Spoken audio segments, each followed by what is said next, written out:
କେଶଲପୁରା ବୁଲାଣି ରାସ୍ତାରୁ ଯୁବକଙ୍କ ଶବ ଉଦ୍ଧାର। ସୁବର୍ଣ୍ଣପୁର 16/1/2026 ସୁବର୍ଣ୍ଣପୁର ଜିଲ୍ଲା ବୀରମହାରାଜପୁର ଥାନା ଜାଇଲ ଗ୍ରାମ ପଞ୍ଚାୟତ ଅନ୍ତର୍ଗତ କେଶଲପୁରା ବୁଲାଣି ରାସ୍ତା ପାଖ ବିଲ ଭିତରୁ ଯୁବକଙ୍କ ଗଳିତ ଶବ ଉଦ୍ଧାର ହୋଇଛି। ଅଗ୍ନିଶମ ବିଭାଗ ଏବଂ ଉଲୁଣ୍ଡା ପୋଲିସ ଦୁର୍ଘଟଣା ସ୍ଥଳରେ ପହଞ୍ଚି ଶବ ଉଦ୍ଧାର କରିଥିବା ଦେଖିବାକୁ ମିଳିଛି। ବୀରମହାରାଜପୁର ଉପଖଣ୍ଡ ଉଲୁଣ୍ଡା ପୋଲିସ ତରଫରୁ ଶବ ଜବତ କରି ତଦନ୍ତ ଜାରି ରହିଛି। ମୃତ ଯୁବକ ଜଣକ ବୀରମହାରାଜପୁର ଥାନା ଅନ୍ତର୍ଗତ ଜମ୍ଭାଳିପାଲି ଗ୍ରାମର ମହାଜିତ କର୍ଣ୍ଣ ବୋଲି ଘିଟିପିରି କୃଷି ସମବାୟ ସମିତି ଠାରେ ଜିଲ୍ଲାସ୍ତରୀୟ ମାଣ୍ଡିଆ ମଣ୍ଡି ଉଦ୍ଘାଟିତ। ଢେଙ୍କାନାଳ ଜିଲ୍ଲା ଓଡପଡା ବ୍ଲକର ଘିଟିପିରି ପ୍ରାଥମିକ କୃଷି ସମବାୟ ସମିତି ଠାରେ ଜିଲ୍ଲାସ୍ତରୀୟ ମାଣ୍ଡିଆ ମଣ୍ଡି ଆଜି ଉଦ୍ଘାଟିତ ହୋଇଯାଇଛି। 2025-26 ଶ୍ରୀ ଅନ୍ନ ଅଭିଯାନ ଅନୁଷ୍ଠିତ ଏହି କାର୍ଯ୍ୟକ୍ରମ ମାଧ୍ୟମରେ ଅନୁଷ୍ଠିତ ହୋଇଯାଇଛି। ଆଜିର ଏହି ଉଦ୍ଘାଟନୀ ଉତ୍ସବରେ ମୁଖ୍ୟ ଅତିଥି ଭାବେ ଜିଲ୍ଲା ପରିଷଦ ଅଧ୍ୟକ୍ଷା ଅର୍ଚ୍ଚନା ପୁହାଣ ଯୋଗ ଦେଇଥିଲା ବେଳେ ସମ୍ମାନିତ ଅତିଥି ଭାବେ ଜିଲ୍ଲା ମୁଖ୍ୟ କୃଷି ଅଧିକାରୀ ବିଶ୍ୱନାଥ ଦାସ, ଓଡପଡା ବ୍ଲକ ଗୋଷ୍ଠୀ ଉନ୍ନୟନ ଅଧିକାରୀ ଦିଲ୍ଲୀପ ଷଡଙ୍ଗୀ, ଏଡିଓ ଜ୍ଞାନେନ୍ଦ୍ର କୁମାର ଦଳେଇ ଏବଂ ବିଭାଗୀୟ ଅନ୍ୟାନ୍ୟ ଅତିଥିମାନେ ଯୋଗ ଦେଇଥିଲେ। ଆତ୍ମା ଢେଙ୍କାନାଳ ଏହାକୁ ଆୟୋଜିତ କରିଥିଲା। ହିନ୍ଦୋଳରୁ ରଙ୍ଗାଧର ସାହୁଙ୍କ ରିପୋର୍ଟ, ନ୍ୟୁଜ ଓଡ଼ିଶା ଟିଭି। ମିଳନ ଅଖାଣି ଯାତ୍ରା ଉତ୍ସବ ଅନୁଷ୍ଠିତ। ମୟୂରଭଞ୍ଜ ଜିଲ୍ଲା ବାମନଘାଟି ଉପଖଣ୍ଡ ରାଇରଙ୍ଗପୁର ସହରସ୍ଥ ୱାର୍ଡ ନମ୍ବର 4 କୁଚେଇବୁଢୀ ପଞ୍ଚମୁଖୀ ସାହିଠାରେ 2023 ଠାରୁ ଆରମ୍ଭ ହୋଇଥିଲା ମିଳନ ଅଖାଣି ଯାତ୍ରା ଉତ୍ସବ। 2026 ଚତୁର୍ଥ ବର୍ଷୀୟ ମହା ଆଡମ୍ବର ସହକାରେ ଅନୁଷ୍ଠିତ ହୋଇଯାଇଛି। ଏହି ଭାଇଚାରାର ପବିତ୍ର ଉତ୍ସବ କହିଲେ ଅତ୍ୟୁକ୍ତି ହେବ ନାହିଁ।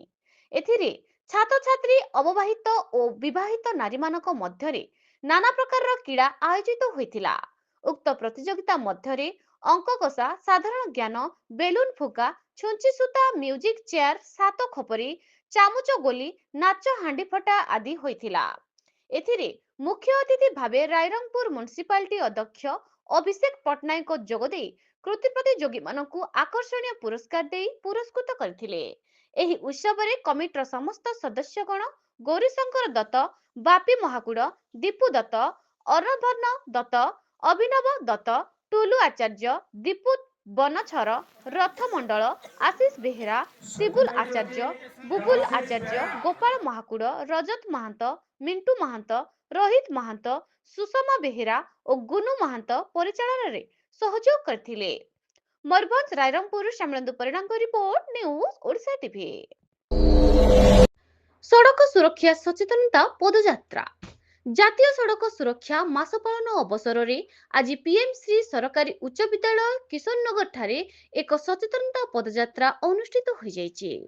ଆଞ୍ଚଳିକ ପରିବହନ କାର୍ଯ୍ୟାଳୟ ଅନୁଗୁଳ ଆନୁକୂଲ୍ୟରେ ଅନୁଷ୍ଠିତ ଏହି କାର୍ଯ୍ୟକ୍ରମକୁ DST Ramakanta Nayak, junior MVI Sandhyarani Nayak ପ୍ରମୁଖ ପତାକା ଦେଖାଇ ଶୁଭାରମ୍ଭ କରିଛନ୍ତି।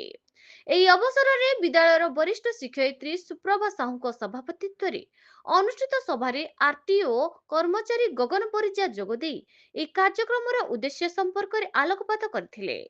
ଏହି ଅବସରରେ ବିଦ୍ୟାଳୟର ଛାତ୍ରଛାତ୍ରୀମାନଙ୍କ ମଧ୍ୟରେ ସଡ଼କ ସୁରକ୍ଷା ସମ୍ବନ୍ଧୀୟ ଏକ କୁଇଜ୍ ପ୍ରତିଯୋଗିତା ଅନୁଷ୍ଠିତ ହୋଇଥିଲା। ଶିକ୍ଷକ ସଂଗ୍ରାମ କିଶୋରୀ ପୃଷ୍ଟିଙ୍କ ସଂଯୋଜନାରେ ଅନୁଷ୍ଠିତ ଏହି ସାଧାରଣ ସଭାରେ ଶିକ୍ଷକ ବିନାୟକ ଦେହୁରୀ, ଜାଗୃତ କୁମାର ସ୍ୱାଇଁ ପ୍ରମୁଖ ବକ୍ତବ୍ୟ ପ୍ରଦାନ କରିଥିଲେ।